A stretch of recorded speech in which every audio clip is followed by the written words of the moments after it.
All right, we are rolling. Okay, we're rolling, and I am looking for my little stick to hit the bell, wake me up, and wake everyone else up. Let's just hit it one more time. Okay. And next So, time I'm gonna hit it on my end because I got one of those things too. We can okay, like great. start a band, but it'll sound even better if it's near my microphone in real life as opposed to through the phone. Excellent, excellent. It'll be like a cowbell band. More cowbell, Yeah, right. bro. Great routine. Do you remember? I don't know if you do remember it. My Oh, I memory do. sometimes It was a good one. said that more cowbell on Saturday Night Live was the comedian. Will Ferrell? Will Ferrell, yeah. More Yeah. cowbell. More cowbell. That was great. All right, man. So, for the audience, we spoke off mic and we've got like basically kind of three broad items we came up with. So, I'm going to just run through them. Okay. The first is just following up with the incident from last week. The second is talking about sort of work and the pandemic and my plans and such. And number three is Sir Bobbert has got the scoop on some brainwashing 1984 language changing nonsense going on in the States. And we're going to get into the forbidden phrases, the 7 words you can't say on college campuses. So it'll be a lot of fun. Okay, great. That's good to me. Yeah, so the good news about agenda item one, and I'm sorry you didn't get to listen back to the tape, but I think I processed everything, in that session. And as far as aftermath and consequences, it really no one asked. It wasn't a big deal.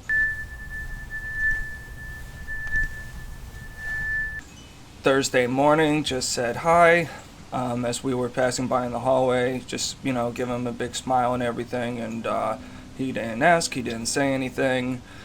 So I don't think I was the only person, who wasn't there or whatever. But I think part of why I was just so upset was just I'm trying to hold myself to a higher standard. Right. And you did. Well, that was it. And I think because it was an emotionally packed session, probably more emotionally charged than many of our other sessions because it was really clinical, focused on you and social anxiety issues and then how you I was in handled a it. world of darkness. Yes, yes, yes. You succumbed to darkness, but you were hard on yourself, very hard on yourself as well. Yeah. And I was concerned about that during the week, whether you were able to put that behind you or whether it still retains some level of activity in your mind. I would say the session was really helpful at getting it kind of just off my chest and sort of behind me. So Mm-hmm. it really didn't affect me that much throughout the week, and especially once I came in on Thursday and no one asked, and and it's not like it was one of those days where I just come in the office and I'm in my little hovel alone and Yep. not talking to anyone. So I ran into people, and I would say at least this week things have been a little more social at the office. The term Zek refers to the gulags and the people who were imprisoned in them. Yep. And I mean, it was like a sort of caste on its own, and there were certain personality traits and things they valued, and one of the ways they behaved, and as both a matter of survival and rebellion against slavery and just own self-preservation, they would do everything they can to pretend to work, to stretch out every little task. Okay. We saw one where it was a product called Vexxy, which is about, I guess, dry vaginas or something, and then we saw this ridiculous commercial of this, like, fucking Victorian England fucking queen who still looks like amazing for 70. They probably took a Right. 50-year-old and just dolled her up, and Yeah. just, you know, the flowers fucking wilting. It was just so ridiculous. And, like, she's holding a crown over her vajayjay, and it was so much nonsense. And then we're talking, you know, we're just talking random shit. And, wanted to punt a fucking dog, and I'm like, oh, like Anchorman? So we just pull up that fucking clip from, you've seen Anchorman, right? Oh, yeah. Yeah, so that part where, he throws a burrito out of his car and it hits Jack Black in the face and he crashes his motorcycle and then he punts Baxter off the fucking bridge. Right. Yes.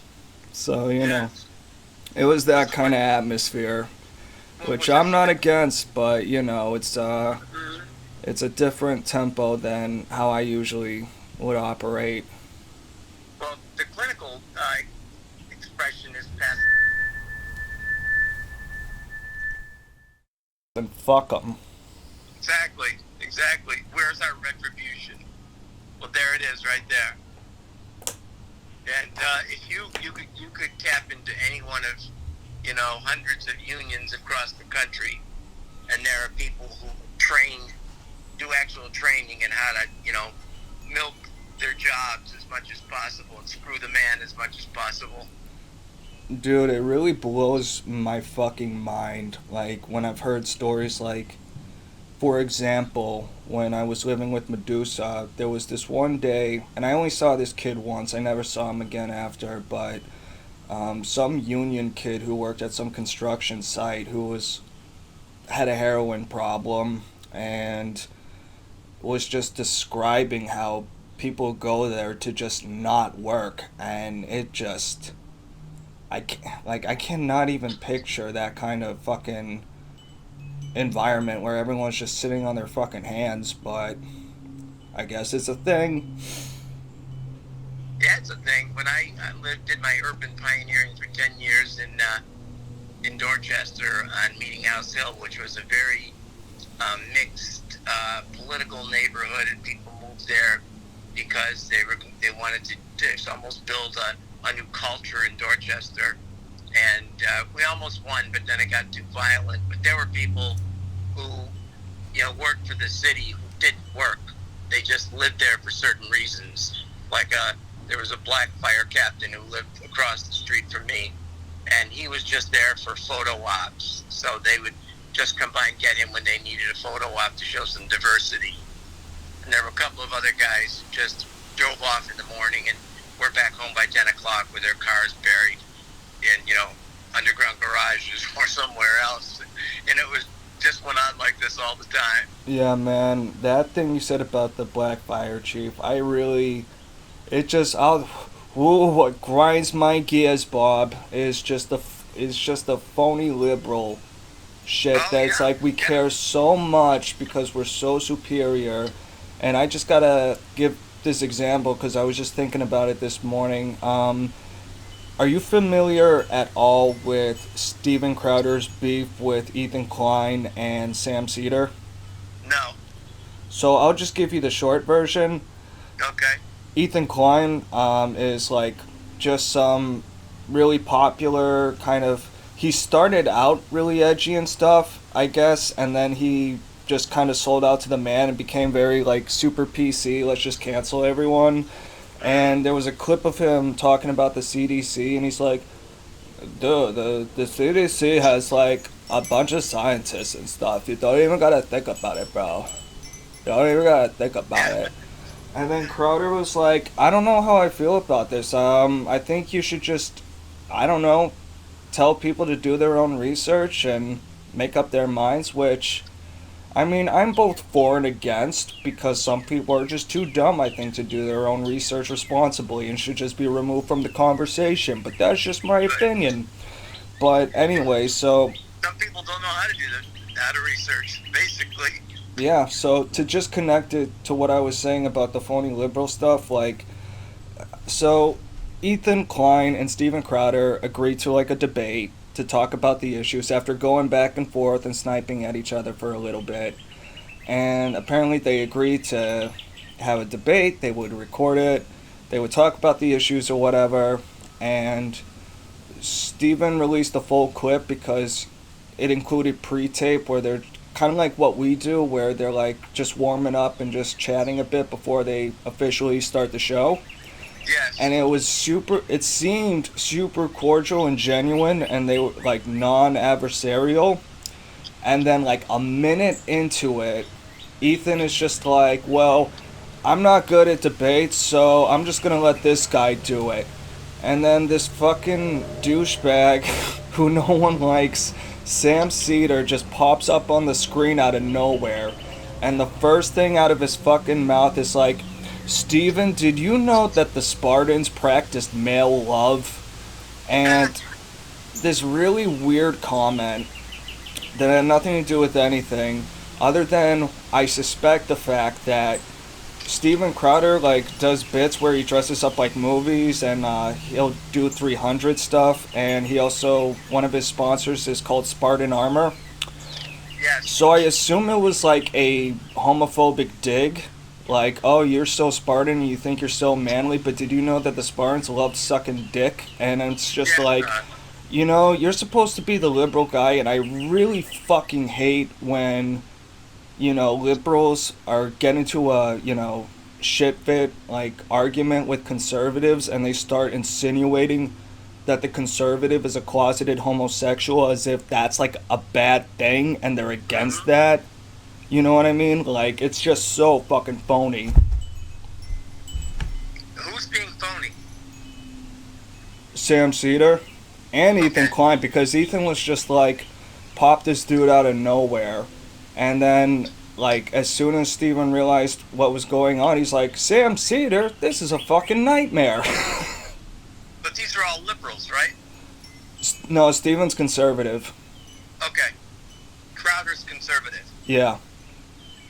Oh, that's right. You sent me one of his things. It was pretty wild. Actually, it was pretty good. Yeah. Yeah, I liked it. Yeah, but I've just seen this thing where, like, liberals will, like, attack conservatives and insinuate that they're closeted homosexuals. I'm like, you're supposed to fucking care about those people. Yes, exactly. You fucking asshole. But when I see things, you know, where people talk about how phony and, you know, the liberals are, you know, talk like the vice president going down to the border and it's just for a photo op and all of that. No, Bob. No. I gotta push back. I gotta stop you from spreading this misinformation. She did not go down for a photo op, bro. That's the last thing she wants, because the last thing she wants is her in a photo with kids in cages. The reason she went fucking down was because Trump is going to the fucking border before she is. Right. It's a wild. That's true. Yeah, that's true. That's what pushed her to go, basically, isn't it? Yeah, she showed up and he's like, well, I've been talking about this for 3 months, so it's not a new plan. And I'm like, oh, Jesus, fuck, she is so bad at this, bro. Yeah, she was the wrong part of the border anyway. Oh, of course. Let me, I gotta just say one thing about this, you know, this phony liberalism that I experienced when I lived in this community in Dorchester. The community was put together, basically. Some of us were lured in there to live there, and we did buy properties and things like that, but that was every aspect of, you know, LGBTQ, black, Hispanic, white, immigrant, you name it, you know, the mayor's mother lived there, all of that. But everybody had a role to play, and I didn't know it exactly when I got there. But when there was something that had to happen, like a photo op, everybody came out. It was instantaneous, and they all knew their role and their positions. And when they were mic'd up by the news people, they all knew what to say. It was unbelievable. Bro, that's commie shit. Like, mass political theater. It's amazing. It's like when you go to North Korea and they take you down one street that looks really nice and they have everyone out to look really happy while the rest of the country is like just the fucking worst shit you can imagine. Exactly. It's like, well, I went to North Korea, the people were pretty friendly. Exactly. My favorite was someone was killed in the park, and he just happened to be gay. So, you know, the heavy gay population in the neighborhood, and it was in the winter, and they held this vigil on a Sunday night about 6 o'clock. So it's getting dark, and they get this woman who's a lesbian, folk singer, Doshi Powers, who's really quite good. Was quite good at the time to sing "I Shall Be Released," and they pull in all these people, the black fire captain who never works and all the rest of them, and they set it up. The mayor's there, the mayor's mother, and everything, and everybody it was just so staged. And they put it all together, and she sang, and bang, there it was. That was the news that night. And it wasn't a dash of honesty in the whole thing. It was incredible. Yeah, man, I'm really at the point where I see shit on the news and I'm just like, I'm at, like, I've so transitioned to the point where I'm like, oh wow, that's really a thing, to like the point where I'm like, if I don't want to believe it, I don't have to. Right, exactly. It's almost like we're forced to create our own realities. What can we decide to believe and not believe? Yeah, man, that's why I just say listen to everything. Yeah, good point. Listen to everything with a open but skeptical mind. As Sigmund Freud would say, Malcolm, listen with a third ear. I And like that that. third ear is going to tell you what the truth is. Yeah. Don't trust your two ears. You have to listen with the third ear. All right, so we're all over the place and I love it, but Yeah. let's just try to go back to the agenda real quick. So I think we knocked off one. Okay. So Um, you thought the week went well for you. You didn't have any lingering effects from not going to that social event. yeah, it was just a lot of projection on my part and catastrophic thinking that wasn't necessarily connected with reality. Okay. Because as you said, it was a very emotionally charged thing. So Right. I don't know. I'm just so past it and just so trying to look, just I don't know, just be more social almost to make up for it and be friendlier to people and just work on it more. And it was really awesome that I got that call yesterday because I was grilling burgers and